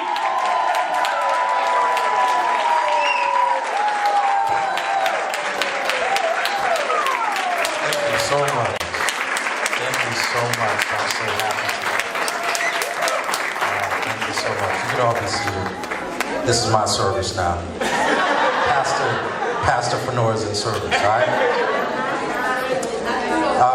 To be honest, this is probably the first time in my life where I haven't prepared for something, over-prepared for something, right? Because, I mean, I'm doing things like packaging up the Cremas bottles for you today. I'm going to Staples for the printer, for the brochures that you see today, right? So I'm doing a lot of other things, but I'm so blessed and highly favored by God that I can't even explain it. I guess I'll just run down a quick version of my thoughts today and how I came about to different successes. And we all have different types of adversity in our lifetime. And it's all about turning that type of adversity to something positive, right? And again, you know, it was mentioned several times, you know, with my sister's passing, but when I think about it, that was 15 years ago, right? That was 2002, right? So you can see that something that happened so long ago can still have a detrimental effect on your mental health or your physical health or your spiritual health, right? I mean, even if you think about Jesus dying over 2,000 years ago, right? We're still talking about him today, right? The greatest book ever written, the greatest book that has ever been sold, right? And I guess what I constantly tell people that I counsel or anybody that I meet is that nothing's impossible, right? I mean, I'll just give you some quick little stories about even my mom. I remember my mom maybe back in 2010. You know, she, after maybe like my, when I was getting a master's of business, and after that, then I was mainly being a professor, she came up to me with some papers that she had from like 1986. So I must have been like 5 years old at that time. You know, Haitians, they hold everything, right? Pack rats. Right? So she's a hoarder. I mean, Haitian mothers, they're hoarders, all right? That's what they do. And everything that you grab, they're gonna take it to Haiti. Right? I've thrown away shoes and I see it back in the house. I'm like, how did it even get back here? Yeah, my boy in IT. I'm like, come on, man, stop. But sometimes it is good to save things, because the thing that she saved was some papers from some social workers. And what the social workers were already saying at 5 years old is Eli doesn't have the mental ability to do certain things, right? Certain things regarding math, regarding English, and to be honest, it had nothing to do with me not having the mental capacity. It had everything to do with I just wasn't interested, right? I was just lazy, right? But then these counselors or these therapists or advisors will try to categorize you into something because they just don't understand, right? We have people of another demographic that is looking at our population and saying, oh man, they can't do anything, right? So they categorize us and put us in this little box and say, hey, you have ADD, you have ADHD. I mean, how many times have we heard that, right? So my mother never allowed me to see that piece of paper because she knew her child enough to say, you know what, if he sees this paper, he's gonna use this as an excuse every single day. Don't do your homework. Oh, mommy, you know I got ADD. Come on now. You can't beat me now. I mean, come on, I have ADD. Right? So, I mean, when I say that my mother was always on her grind, I think one of the inspiring things I would say about just my mother, I mean, just as any Haitian, of course, what do they choose? Nursing, right? She loves being a nurse. We all love being a nurse, right? And I can say that my mother would go, wake up in the morning, cook a whole full meal, dinner meal, and leave the house by 6:30 a.m.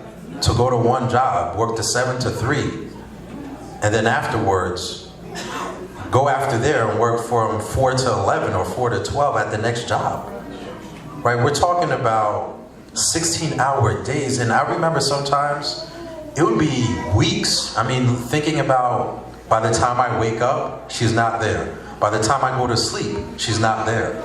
Right? So it would be 7 days, it would be maybe 20 days, and I never see my mom. All I know is that this person is calling me on the phone and asking me questions about school. I'm like, who is this? I guess this is my mom, right? Because that's how hard she was working, right? But she was working that hard to just send us to a private school. A private school that, of course, I was getting bad grades in every single time, right? Wasting the cash, right? And I mean, even when you talk about the Haitian community, and I think God has really purposed me in just being Haitian, right? Even though people don't talk about that, people will try to push away from this Haitian society, but I think it's very purposeful because I wouldn't have certain type of discipline and work ethic if it wasn't for my Haitian type of roots, right? So a lot of people are running away from it, and I'm trying to gravitate for it to see how I can become better. I mean, even in high school or college, you know, I took French on purpose. Not because I already knew it, because I sucked in Creole, right? So I'm like, man, I might as well go for that and, you know, try to learn something new, right?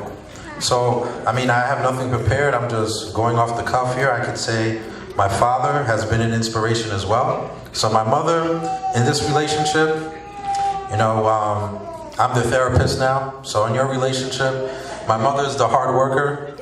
My father is the humble guy that will say enough is enough and the best is yet to come. He's a great inspiration for me. I mean, even after the doctorate, I'm happy. I'm like, yeah, man, I got a doctorate. My father said, yeah, you know, that's pretty good. I mean, I like that sort of thing. I mean, he's like, yeah, you know, you got a doctorate, you have all those degrees, but I mean, yo, what's that school that Obama went to? I think it begins with an H. I'm like, you mean Harvard? He's like, yeah, man. Yo, you know how people are, man. Sometimes the brand name matters. So, I don't know what you're gonna do. You gotta get a certification or something like that, I don't know. I mean, what you got is good. I mean, it's all right. But, man, you need something else under your belt. So then I'm over there looking for degrees, and I'm like, man, I already got that, like, what's left? Right? So I'm like, clinical psychology, I love working with people, and then, you know, I brought it to him, and he was just so happy, and just seeing him happy. I mean, even at my graduation, the graduation for the doctorate, he was, it was one of the few times that I seen him cry. I don't know why he was crying. I think we didn't eat that morning. We were fasting. I don't know if he was hungry. But I hope it was for me. Right? So I talked about them. Also about my parents. When I say they will give anything for me. As much money as they spent on private schooling, they just kept on spending that money when I wasn't doing much of anything, man. Right, and a lot of people don't know this, but in 7th grade, it was so bad. I mean, I was always the class clown. I was never doing my work. In 7th grade, it was just like, yo, this guy can't come back.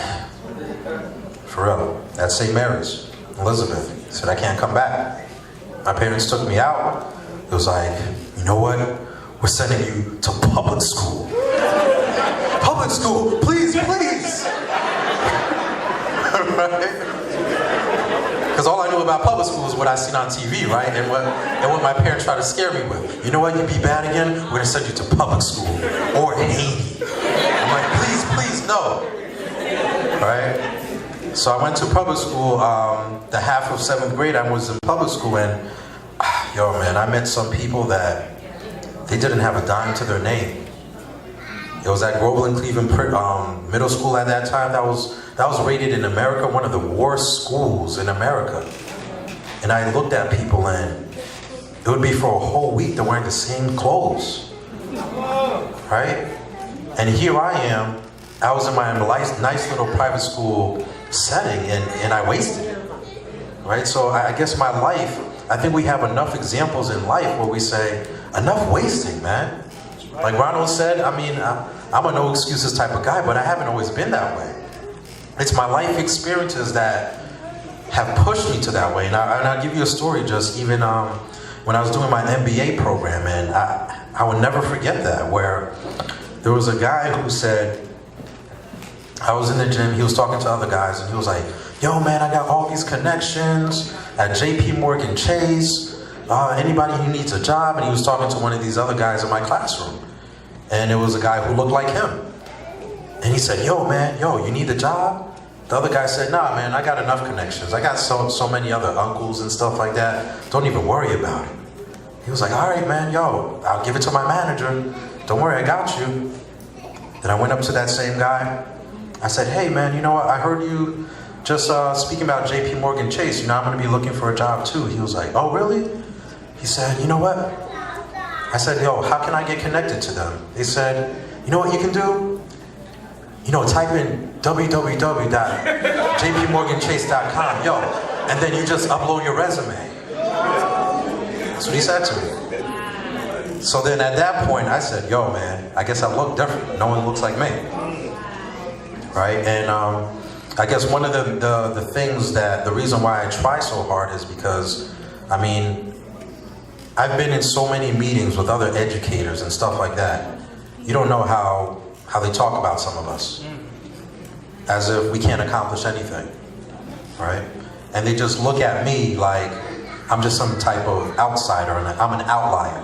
Oh no, just this one guy, but all the rest of them, nah, they're not good, right? And I'm constantly trying to inspire our black men, our black women, that there's greater, man.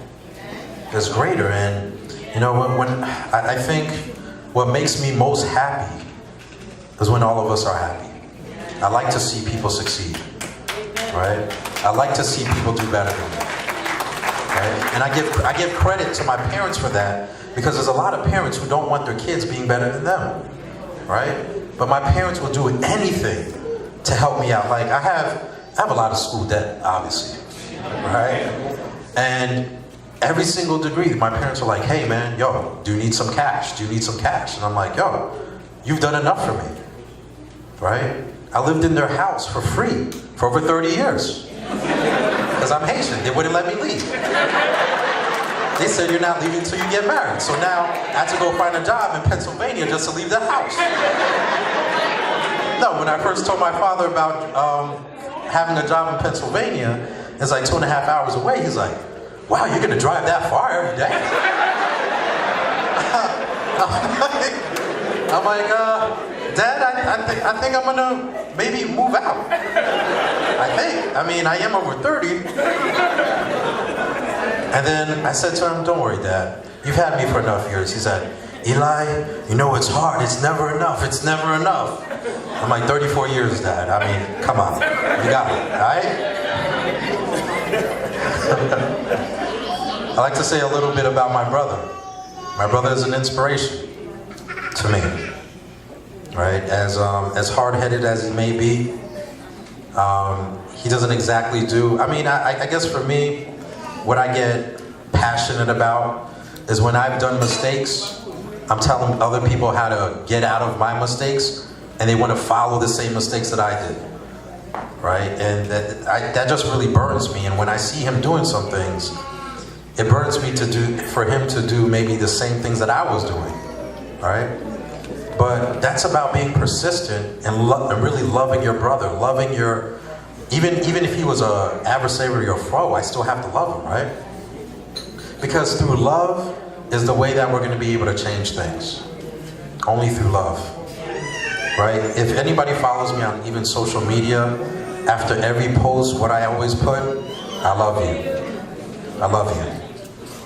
I mean, that's all I can say. That's all I got. All I got is love. Even all the money in the world, it's not going to matter, right? I love my brother dearly, and to be honest, I know he can be better than me. That's why I'm always pushing him. He can be better than me, right? Because whatever tools I have are your tools, right? Whatever mistakes I did, you don't have to make them, right? So I mean, I guess what we have to realize is that we don't have to wait for a traumatic experience in order to do better, right? And sad to say, sometimes I get on myself and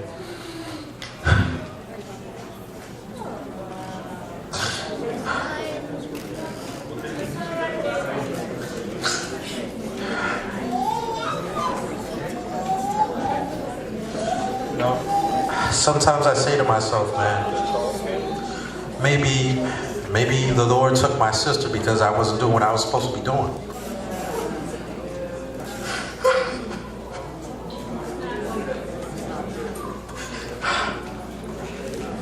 Because I can honestly say, man, if it wasn't for that experience, I wouldn't be always searching for greater, man.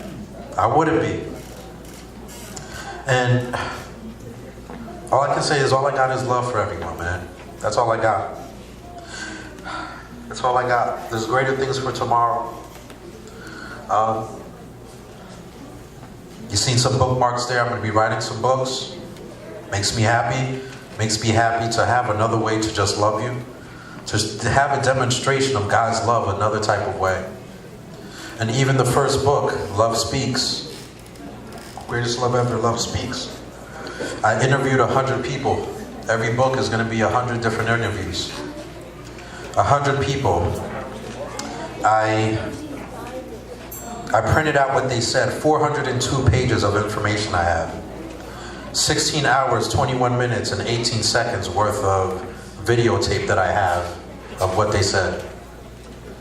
And some people were telling me when I asked them questions about love, I talked to this person who was in Germany, and she said, you know what? I've never felt love before. 56 years old. She said no one has ever hugged her before.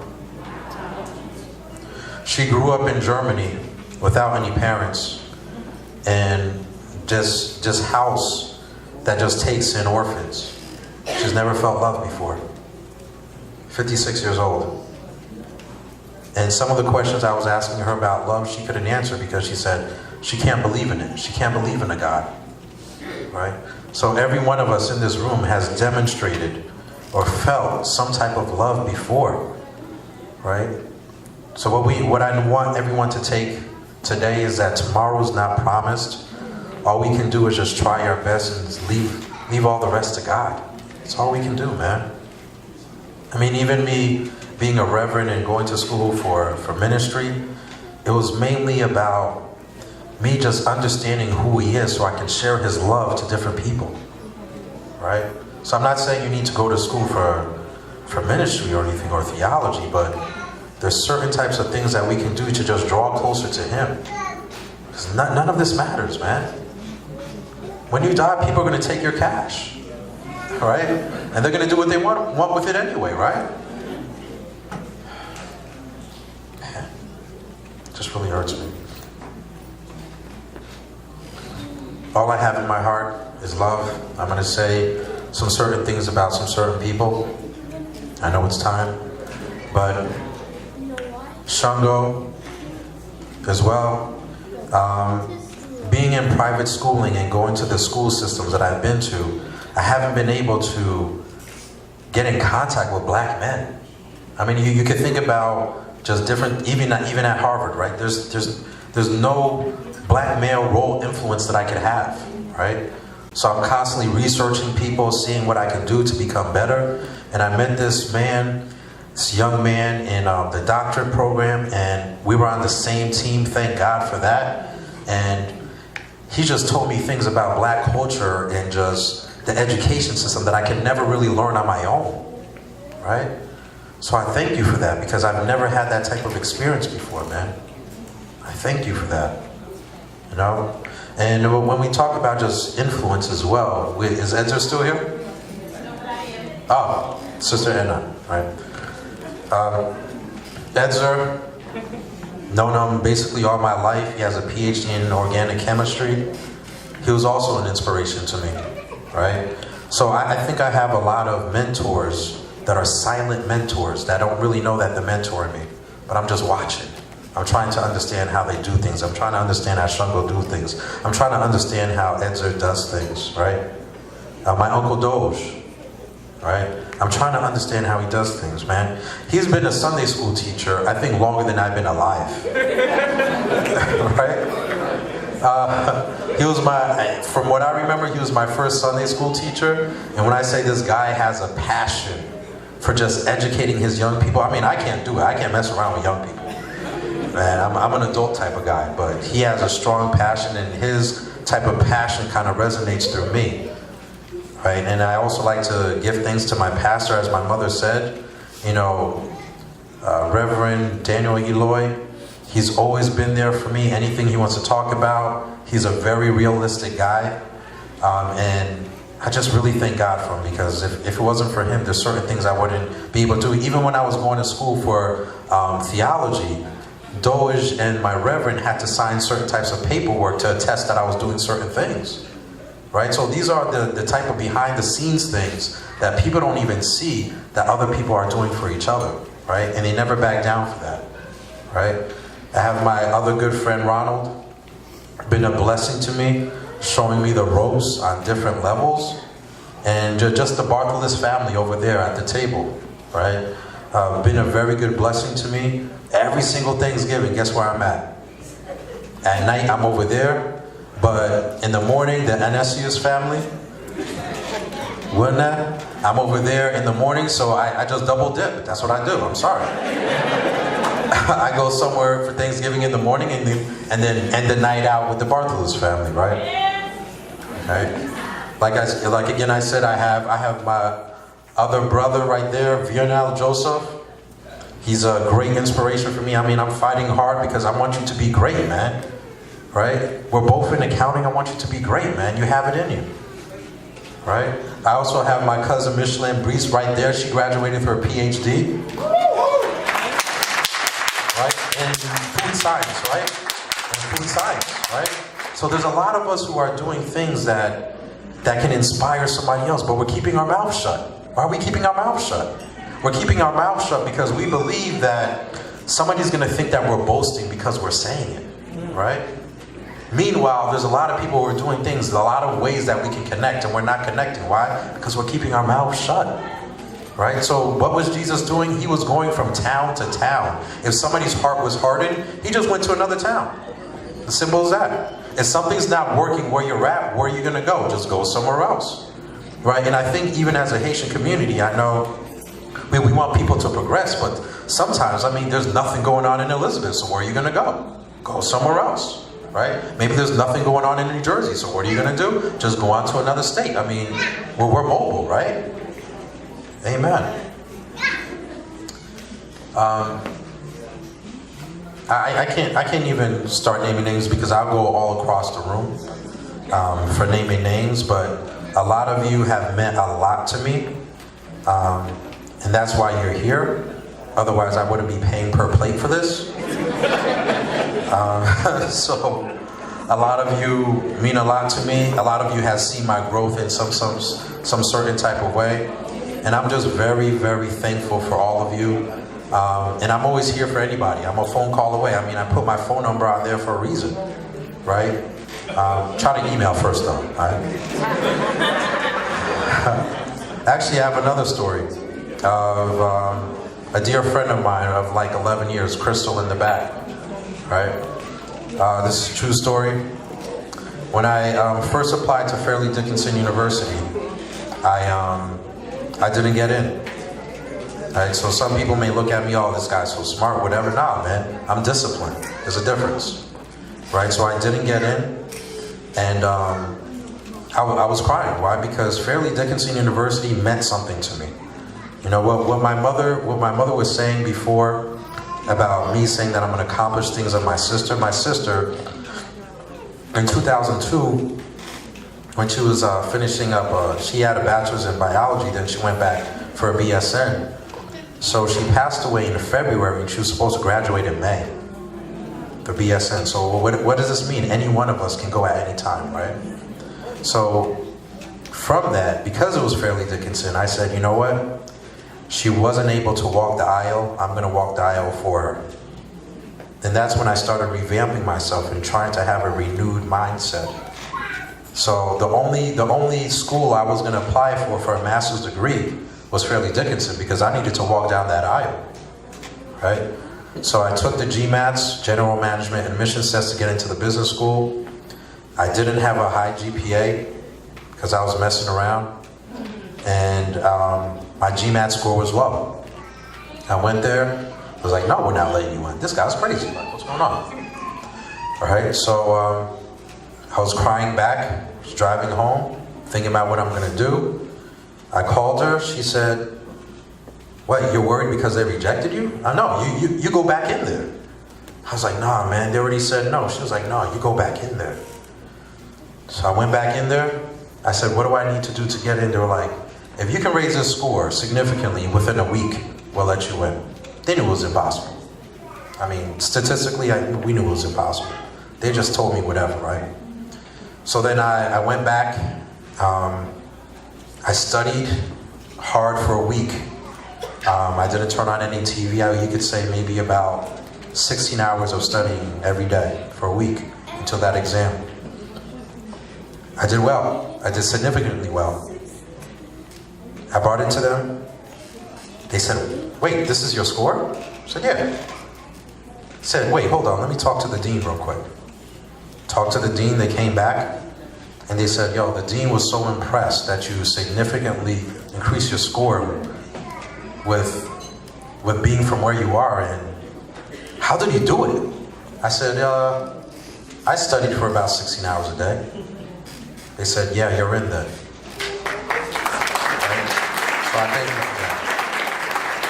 Right, so again, if it wasn't for just little occurrences in my life, even that time, if I got that no, and I didn't know her, I probably would have went home and just, that was it.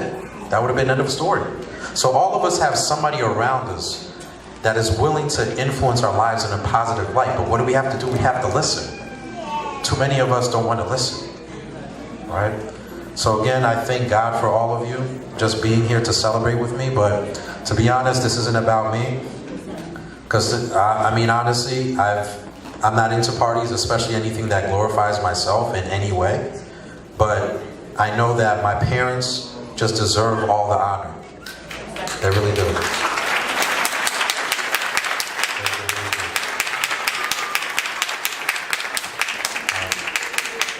I mean, even when my mother was asking me about, do I want to have a party? I'm like, nah, I'm good. I already know I graduated. She's like, oh, okay. 2 months later, are you going to have a party? I'm like, nah, I'm good. I already told you I already graduated, so, I mean, I got my certificates, you can have them. She said, 3 months later, are we going to have that party? Are you still thinking about it? I'm like, yeah, we're going to have the party. Oh, yeah, see? I knew you'd agree with me. All right, so again, this is to celebrate them. It isn't about me, it's to celebrate all of you who have influenced me in a positive light to be able to be who I am. Right, so I'm happy for everyone here, and I thank you. I can't thank you enough. I mean, I can't even prepare a speech that's great enough just to exude the type of happiness that I have for everyone here. And I hope I inspire you just in one way to be able to be the best version of yourself. Right, so when I die, and maybe some of you are at my funeral, I just want you to reflect and just share words of encouragement that Eli just never died down. He was disciplined. It wasn't because he was smart. It was because he just believed in himself. The first part is belief, right? To have that type of self-actualization. When we look at Maslow's theory of hierarchy of needs, what's on the top of the pyramid? Self-actualization. Because as long as you know yourself and believe in yourself, anything can happen, right? So I'm good. I don't have any more words. I just love all of you. Right?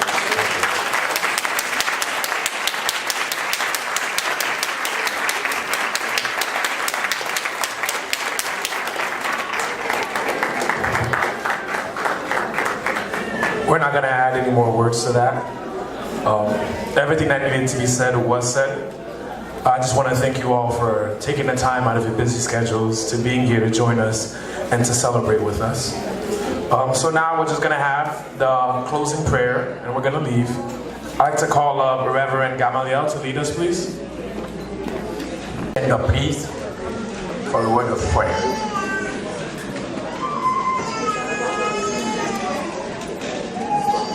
en oublier le Seigneur dans la révérence, dans le respect et dans le silence.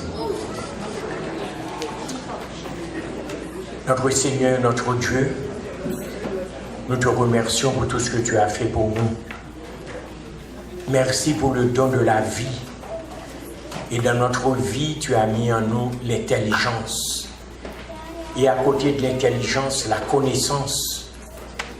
Et beaucoup de sagesse pour pouvoir utiliser cette connaissance que vous baille petit tout. Tonight is a great night. That's a night that we can see that how you love human beings, how you love families, how you love community. And again tonight, nous sommes capables de dire un génie dans la race noire est né. Et c'est un exemple pour nous-mêmes qui vivons ici sur une terre étrangère. Dans un livre écrit par une dame ayant pour titre Éducation, où dit éducation, ça a nous sous terre, ou a parfait la route dans le ciel. Et c'est vrai, c'est une raison dans une seule tête. Docteur révérend Omler Eli Phanor, qui a pu accumuler des connaissances dans plusieurs sciences. Et ce n'est rare en ce 3e millénaire à trouver un jeune homme ayant cette capacité de parfaire son éducation. Toute bagaille ça au fait, c'est grâce à un père et à une mère. Like father, like son.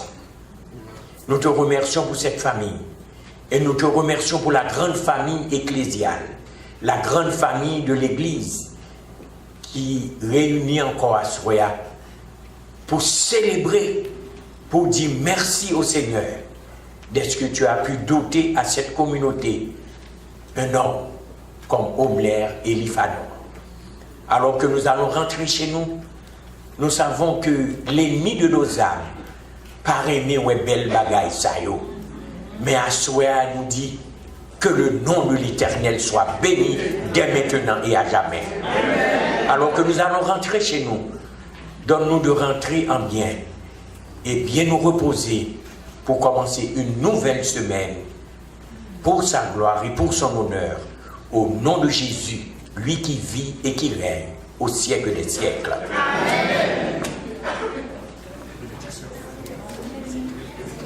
Une bénédiction, que la grâce de notre Seigneur Jésus, l'amour du Dieu le Père, la douce communion du Saint-Esprit reste et demeure sur chacun de nous dès maintenant et pour l'éternité.